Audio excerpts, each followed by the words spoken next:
Good afternoon, everyone. Thanks for joining on time. We're gonna give it another minute. People are still streaming in, so bear with us for another minute. We'll get started very shortly.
Thank you for joining us this afternoon. This is the Axio webinar. This afternoon, we're talking about 50 ways to stay secure working remotely. My name is David White, and I'm joined today by Craig Shuster. We'll cover introductions in just a moment. First, let's take a look at the agenda. We're going to spend time today. We'll start with just a brief conversation on the kind of changes that we've all seen, or most all of us have seen, due to the pandemic, changes in the remote work landscape and cyber risk posed by that remote work. Then we'll spend the bulk of our time together today talking about how you can leverage the NIST cybersecurity framework to secure your organization. And we will share with you a set of 50 tips that we have developed to that correspond to the NIST CSF, and that you can use in conjunction with the CSF to complete or update an assessment and make sure you're covering all the bases with this new remote work environment. Most of our clients are using NIST CSF assessments in the Axio 360 platform.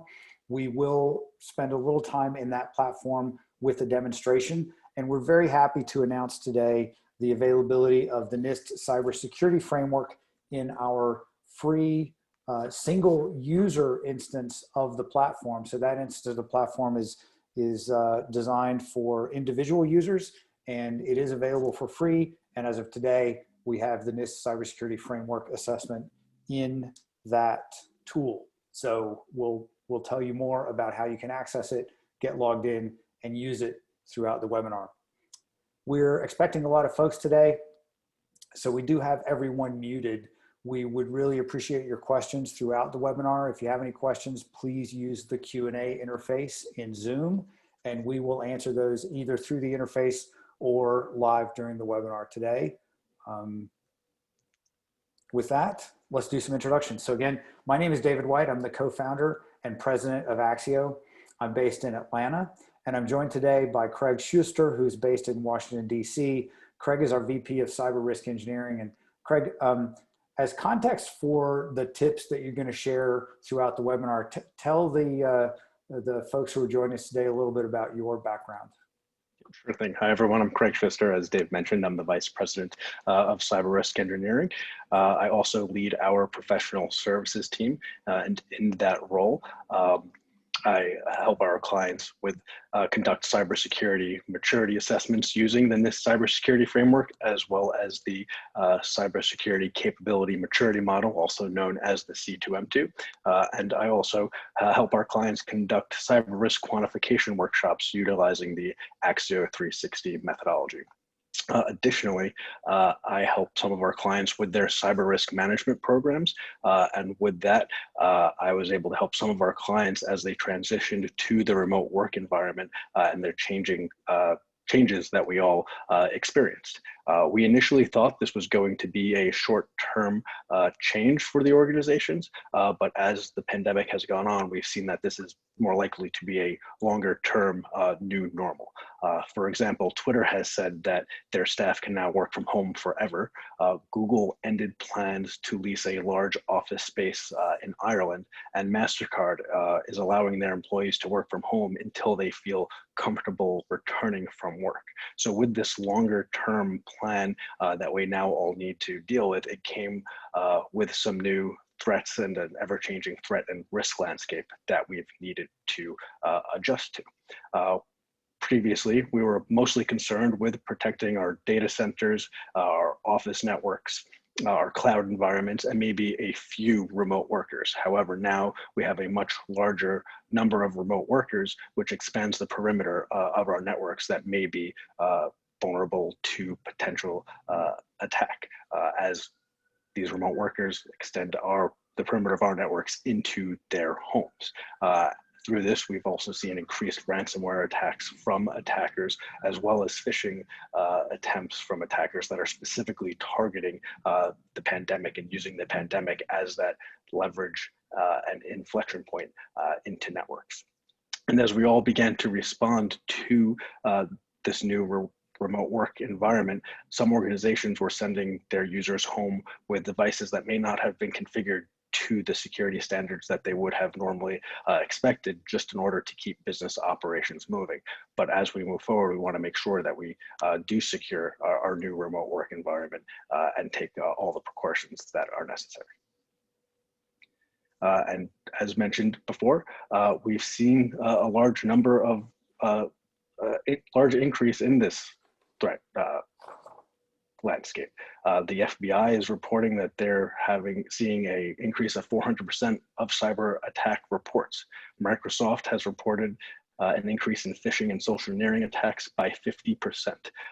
Ransomware, which is always a concern, it's always in the news and we're always seeing that rise, has increased 715% year over year. Part in fact because it's very effective for the attackers, as well as the new opportunities that the pandemic has created for them. We are seeing, obviously the attackers are using the pandemic as that leverage point. 90% of the domains related to the coronavirus have been identified as scam websites. Yeah, Craig, it makes me a little sad to see how effective it appears the criminal attackers are being in leveraging our concern about the pandemic and our desire for information about the pandemic. It makes me sad, but I guess I shouldn't be surprised. So let's transition now to how you can leverage the NIST cybersecurity framework to shore up your cybersecurity posture during this new mode of operation. The NIST cybersecurity framework is the world's most popular cybersecurity framework. We will be referring to it as the NIST CSF or CSF throughout the webinar today. You may already be familiar with the CSF. If you're not, it is organized at the very top level into 5 functions. Those functions are the familiar identify, protect, detect, respond, and recover. Each of those functions is decomposed into 1 or more categories. Those categories are high-level security outcomes that are desired as part of the framework, and then each of those categories is further decomposed into 1 or more subcategories. And the assessment that we'll be talking about today is at the subcategory level, so 108 items in that assessment. We have at Axio been publishing a number of blogs recently on the cybersecurity framework. You can access those at axio.com on the resources tab. So there's a lot of great information there. including very recently a blog post by Craig and his team. But before I say anything about that, well, yeah, I'll go ahead and go there.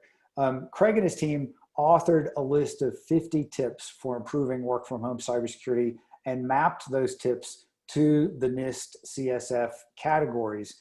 And our marketing team is going to post in the chat window of Zoom a link that you can use to download a one-page summary of those 50 tips. So this is a key takeaway from today's webinar. We invite you all to follow the link in chat, and you'll download it. It looks like this, which may be an eye chart on your screen, but it's a great one-page takeaway that you can have on your desk or on the conference room table as you complete a NIST CSF assessment.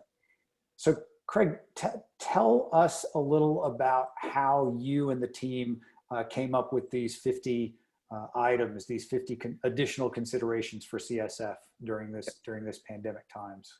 So as I had mentioned at the beginning of the pandemic, we were assisting our clients react to the changes that were occurring in their environment, with many of their employees now working remotely. So as we assisted them on their COVID-19 task forces, we developed these tips from the activities that we would assist them with, and continue to update them as there were additional lessons learned through those processes. So these tips are from the real world, they are battle tested, and now we're providing them to you, to your benefit.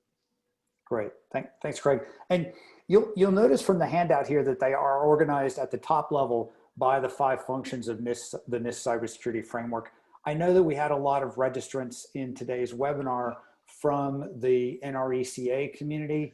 NRECA, for those of you who may not be familiar, is the National Rural Electric Cooperative Association. We have an agreement with the NRECA and host their RC3 self-assessment in the platform. That self-assessment is designed for electric power cooperative utilities.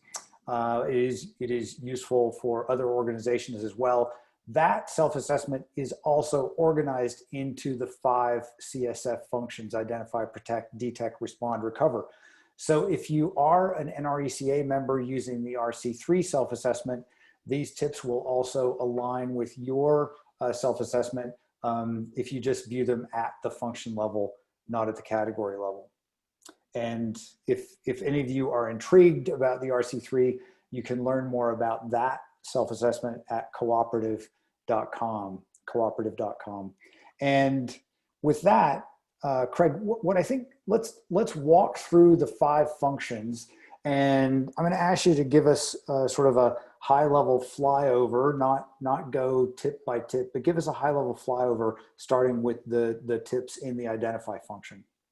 Sure thing. So within Identify, this has the largest number of tips coming in at 18.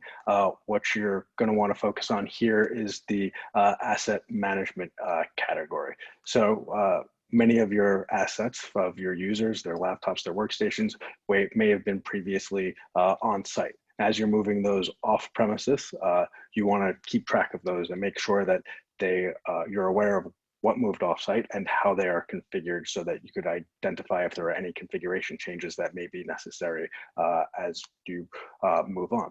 Also associated with that, as part of this, and everyone was responding to the large influx of remote workers, we've experienced in some instances where maybe there weren't enough laptops that were available that were configured to your normal secure standards. So in one instance, someone may have gone out and bought a large number of Chromebooks in order to support their workforce through a virtual desktop interface. How are you tracking those? How are you configuring those? That's something to keep in mind as part of the asset management category. Also within Identify, you want to take a look at your risk management practices. You may have cyber risks on your register that you may want to reanalyze and reassess. Maybe the impact and the likelihoods changed as a remote of having a remote workforce. You may want to change the cadence that you look at some of these risks, and there may be new risks that you might want to add as well. In addition, your strategy for handling these risks might change. Your risk tolerance might have changed. There might have been some risks that you were okay accepting previously that now with a remote workforce, you do not want to accept. So you might want to take a look at those, as well as the opposite side of that. Maybe there were some risks that you didn't want to accept, such as having a large remote workforce, that now are absolutely necessary to accept as we're operating in this new world in order for business to continue on. Great, thanks for that. I also, there's some really good tips there on supply chain risk management, sort of some nuances there around pandemic operations for the supply chain as well. And I'll just point that out as we move forward. Obviously, once we've identified things, we need to protect them as part of our cybersecurity program. And so, Craig, give us a flyover of the protect function. Yeah. One of the items that you want to keep an eye on within Protect is the identity management, authentication, and access control category. You want to make sure that all your users are authorized and that they have the appropriate level of access. There may have been cases as things were moving remote that you increased some privileges of users for them to continue to work. Are those still appropriate? Are they approved? You just want to keep an eye on that, as well as making sure that you have strong authentication for these remote users. You want to make sure that there is two-factor authentication for these for this remote access, since you may not have that ability to restrict who comes on site in order to access your network. And speaking of physical security, you may want to up your physical security on your physical locations, since there may not be as many people there to see something, say something type of security. So since there are less people, that could be a potential attack point as well.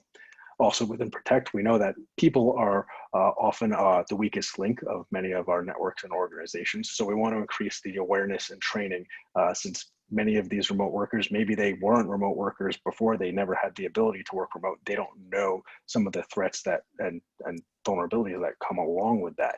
So you might want to provide additional training to them. They may not be aware that they shouldn't be plugging in personal equipment into your organization's laptops and devices that could potentially compromise them, as well as keeping them aware of what some of the new threats are, that there are COVID-specific phishing campaigns out there that they need to be aware of, and that are trying to take advantage of the fear and uncertainty that surrounds the pandemic.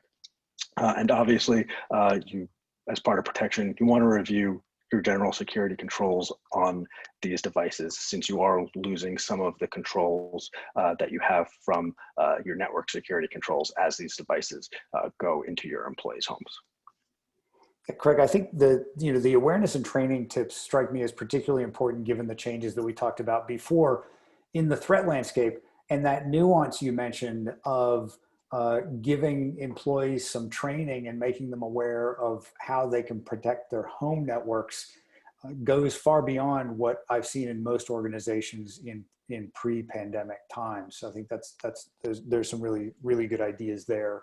So let's move into the detect function. Obviously, we're now have a need to detect cyber events on assets that are just largely distributed outside our corporate network. So talk to us about the tips in this function. Yeah. So within detection, you want to make sure that that you're taking a look at your logging and monitoring. Are your logs are you logging the information that you need to be available to monitor? There might be some logs that you might want off of some of these devices that are now remote, that you want to be able to be sure that you can get and review that information. And along with that, you want to know what your new baselines look like, what is now considered anomalous activity compared to what was previously. For example, with VPN connections, if you had a small number of users connecting previously and you were baselined against that, it's going to look drastically different now that you have a large number of your workforce working through that VPN, and you just want to make sure that you keep those up to date. Also within Detect, you want to make sure that your vulnerability identification processes can still function appropriately. For example, if you were performing vulnerability scans on devices that were in your network, within your office, those may not be scannable or accessible when they're in your employees' homes. So how can you still have that visibility to make sure that those vulnerabilities are detected and mitigated as necessary? Yeah, Craig, I think I've, I've observed that a lot of organizations are deploying, enterprise detection and response technology to protect user endpoints. That seems to be a technology that is being rapidly adopted, and I certainly understand why, given the remote nature of many of the endpoints that we're protecting now. But I think that trend is completely consistent with the tips that you and the team have come up with here. Obviously, if we detect something, we need to respond. So let's take a look at the tips in the respond function of CSF. Yep. So if something is able to make it through those endpoint detections that you've deployed, how are you then able to respond to that? You might be able to quarantine those devices, but if they're remote and in a user's home, then what? Have you updated your incident response capabilities to take that into consideration of how to get those back online and to mitigate the risks associated with that quarantined device? And on the opposite side of that, for your incident responders, for your incident response team, have there been things taken into consideration of how they operate? Are they able to function remotely, or do they need to come into the office to respond to some events? And if they do need to come into the office, are the appropriate precautions being taken to ensure their safety? Yeah, Craig, it seems like certainly with respect to incident response, during this time of widespread remote work, there may also need to be a new set of channels or communication mechanisms to employees, because if something happens and they can't access comms through their work devices, there may need to be more dependence on out of band communications as part of your response activities. Of course, that brings us to the final function, recover. So let's take a look at the tips there. Yep. So as part of recover, so many of you may have utilized your business continuity plans at the beginning of the pandemic. So if there were any lessons learned that might have come up as you deployed that plan, make sure that you continue to update that business continuity plan. And if it wasn't executed, take a look at maybe could it have helped you, and make those changes there as well. So we're always looking to make changes and improvements to those business continuity plans.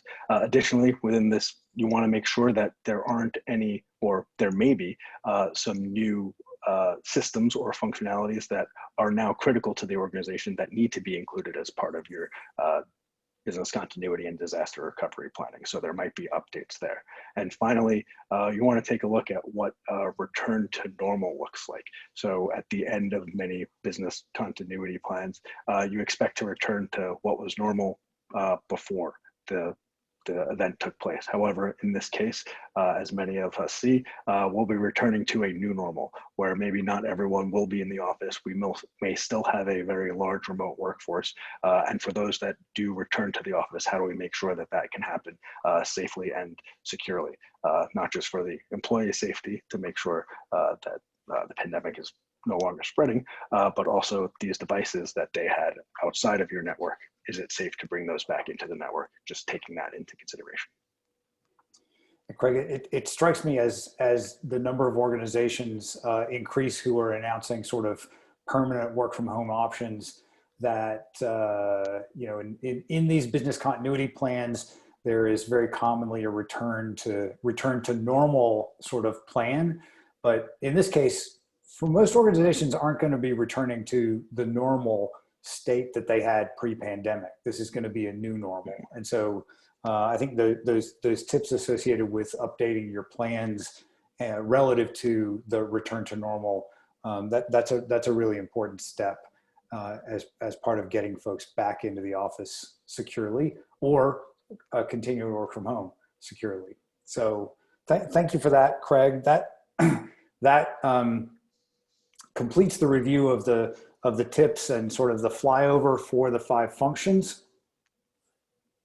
The NIST Cybersecurity Framework is one of the assessment types that we have in the Axio 360 platform. And we have many users, many customers and many users that are constantly using the NIST CSF as part of their program for monitoring their cybersecurity posture and planning improvements to their posture. And so with that in mind, we want to spend a little bit of time in the platform in a demonstration. And again, I mentioned earlier that we are making the CSF available for free in the single user instance of the platform.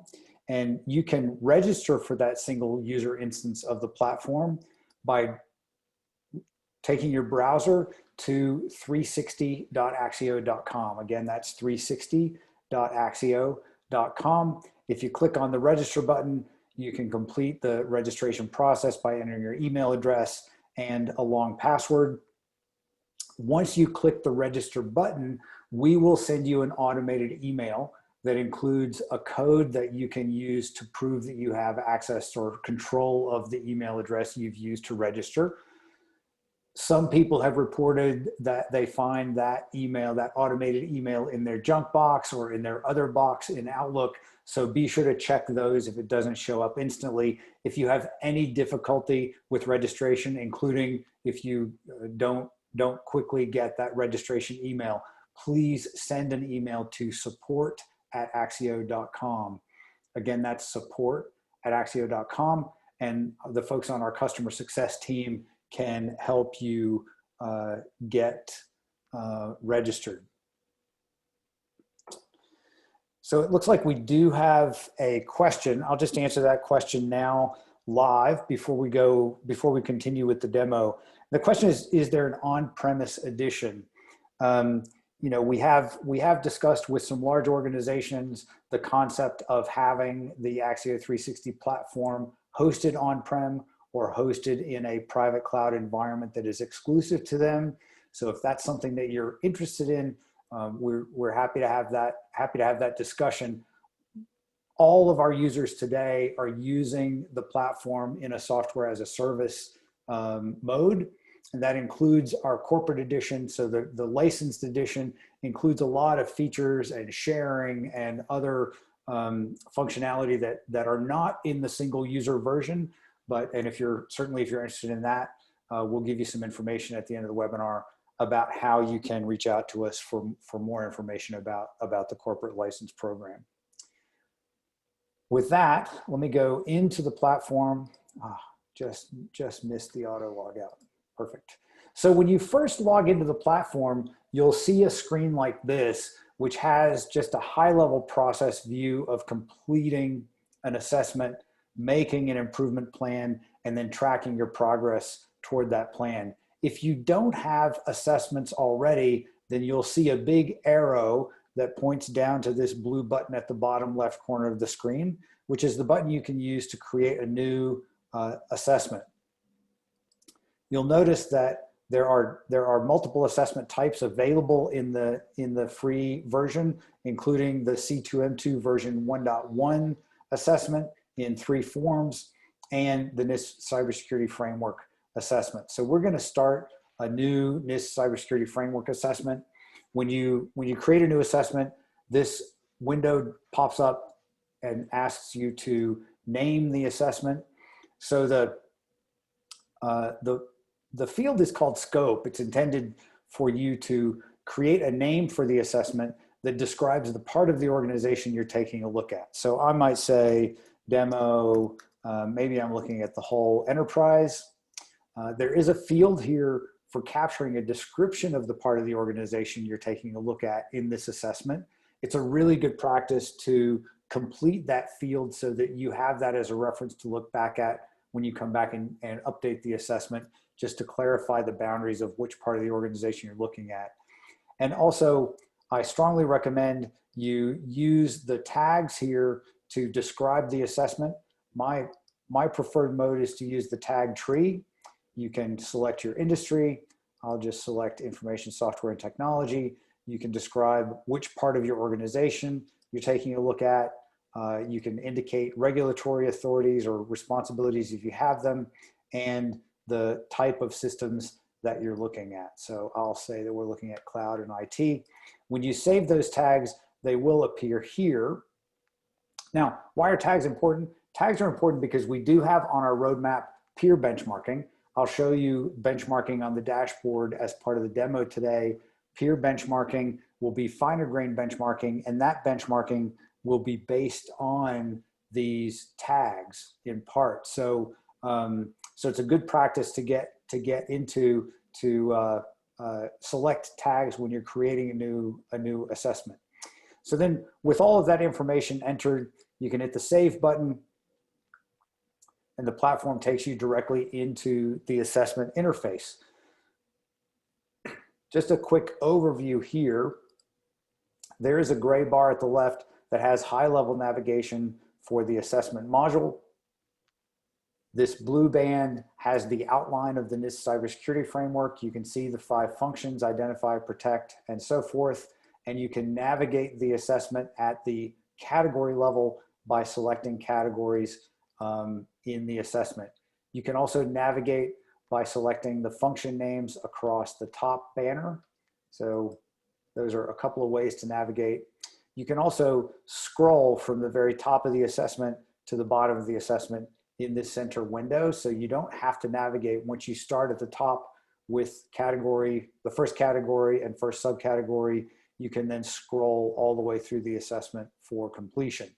So let's take a look at the very first subcategory.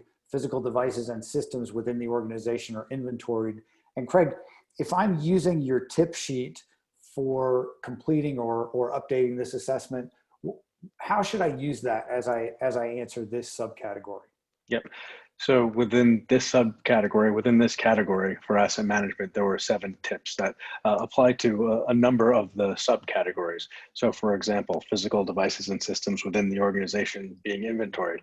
You take a look at this and say, hey, did we allow any new BYOD access that we may be allowing in, but may not necessarily have been inventoried? So the example that I mentioned earlier, those Chromebooks that went out, maybe they're treated as BYOD devices, but they are actually the organization's assets. So are we tracking those? Are they inventoried? Do we know how they're configured? So you can use the system within here to make note of that. Maybe we want to go back and make sure that that is the case and track a note and an action item within the platform. Yeah. So I'm just taking a note and an action item here. So for each one of the subcategories in the panel over here to the right, you can add as many notes as you can imagine. You can also create action items. So since this is the single user version, I can only assign that action item to myself. I'm going to give myself a deadline of the end of the month to confirm that the inventory has been updated. And I'm just going to say, based on Craig's advice, that maybe for this imaginary organization, maybe I would have said largely implemented before the pandemic, but now maybe I would lean toward partially, because I'm not sure that we've updated it with all the devices that we purchased and deployed in a hurry back in March and April. And so you'll notice that we use a 4-point implementation scale as the answer scale for the NIST CSF assessment. And so I'm going to answer this by clicking on partially implemented. So you can answer any one of these assessment items simply by clicking on the answer that you select. I'm also going to set a target. So I'm going to say that I'm currently partially implemented for this subcategory. I have some material gaps that I need to close and make sure that we've got that inventory up to date. I really think to adequately manage our cybersecurity program that we should be at fully.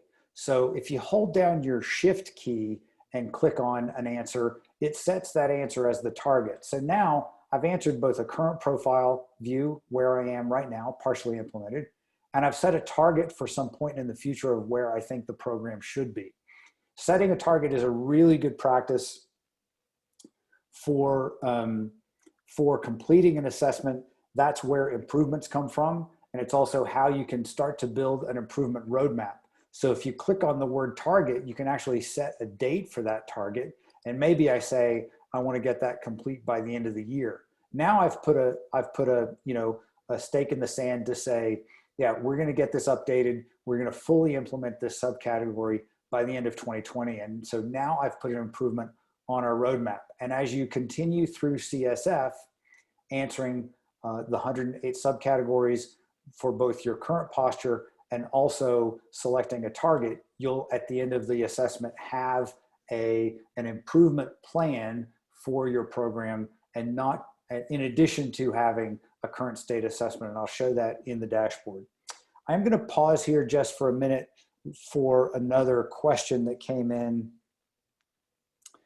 Is the NIST CSF assessment questionnaire different than the RC3 assessment? It is different. So at the top level, they are the same, because the RC3 self-assessment is organized according to those 5 functions: identify, protect, detect, respond, recover, in exactly the same way as the same top level organization as the NIST cybersecurity framework. The content, however, is different. In the RC3 self-assessment, for those of you who have used it, you may recall that there are a number of questions associated with the physical device inventory, for example, and the CSF only has one of those. So the CSF is a shorter assessment than the RC3 self-assessment. And for those of you who are using the RC3 self-assessment, if you're curious about the CSF, you're welcome to access it in the free single user version, or send us an email at info@axio.com or at support@axio.com if you'd like to explore with us adding that to your RC3 to your RC3 interface. So that's one question. Craig, maybe you could take this other question. Sure. So the question is, if I completed this CSF assessment for one of the services I sell, how can I deliver either a summary report or a detailed report to my clients using the assessed service instead of filling out an endless number of questionnaires for each of them? So after you complete an assessment, you are able to generate a report. So as Dave is showing there in the lower left. So he can't generate a report just yet because all the questions, the subcategories haven't been answered. But once that is done, you can generate a report within the system, and that will generate a PDF for you that will be able to be exportable. So just a couple of things more here. Thank you, Craig. A couple of things I'd like to point out on the assessment interface before we move back to the dashboard. One is that you'll notice when we answered this first question, these progress bars here started to fill in. And so when you're complete with the assessment, this progress bar will be solid all the way across the screen. We can also see the count over here, which says I've answered 1 out of 6 questions in the first category. On the right-hand side of the screen, in addition to the activity tab, which has action items, notes, and target, there is an evidence tab. This is where you can record links to supporting evidence. So where would I find this inventory? And you might have a couple of places. You might have one inventory for endpoints, and another inventory for network gear, and a third inventory for servers. So you might have 3 pieces of evidence. You could add all 3 of those inventory locations here for your records as evidence for how you've implemented the first subcategory. The help tab contains the informative references from CSF. We have hot linked the references from the NIST 853 control standard. And so you can access those in the window, or you can click on them and open and view them in the NIST on the NIST website. And moving back to the platform, we've also recently added, for those of you who are utilities that may be joining us today, NERC has recently released an updated SIP standards mapping to the CSF. And so we've added the SIP standards language in line as additional informative references based on that NERC published mapping. So we did that for our utility customers. And With that, I'm going to go back to the dashboard and take a look at a complete assessment that I finished up yesterday for the purpose of this webinar. So this is what the dashboard looks like when an assessment is complete. And you'll notice first that the score is in these top three wheels here, the current score. So that's the score from all of the current answers. And I've scored 639 on this assessment. That's out of a 1,000-point scale. And I've set a target of 865 out of 1,000. The sort of color density of each one of these segments associated with the 5 CSF functions is an indication of the implementation strength of that segment. So you see that I have improvement planned across all 5 of those segments. The platform also allows you to look back in time at a former date, and that's the wheel shown on the left is what we call a milestone. Over here is your list of assessments. This is the active assessment that I'm viewing the dashboard for right now. And this down arrow, the presence of that down arrow shows that I have a milestone. I've created a milestone with the date October 6th. So at any point after you create an assessment, you can click on the milestone button here to look at what the score of that assessment was at some point in the past, right? So that's a really effective way to say, look, I've made some improvements since my initial, now I just did this yesterday and made some improvements today for the sake of a demonstration, but it's really handy to be able to talk about the improvements you've made since, for example, you first completed the assessment. And you see I started at 606, I'm now at 639. These bar charts here on the left just show the implementation percentage score for each one of the categories in CSF. I have a list over here on the right of targets that'll be sorted by target date if you've set target dates. And these are hyperlinked, so you can go into that item immediately by clicking on it in that list. And then my list of my action items are shown here. I can actually mark items as complete right in the interface there. Many of our users are fans of the benchmark data that we publish in the platform. So this benchmark view, first of all, this blue dot shows my current score, the green dot shows my target score, and this gray dot shows the milestone score that I've selected for viewing on the dashboard. And this blue box plot and whisker diagram above the line shows the current benchmark. And what this says is that the lowest 25% of the scores for NIST CSF in our benchmark are represented by this whisker to the left. And then this first blue box shows the second quartile. So that's the 25% to 50%.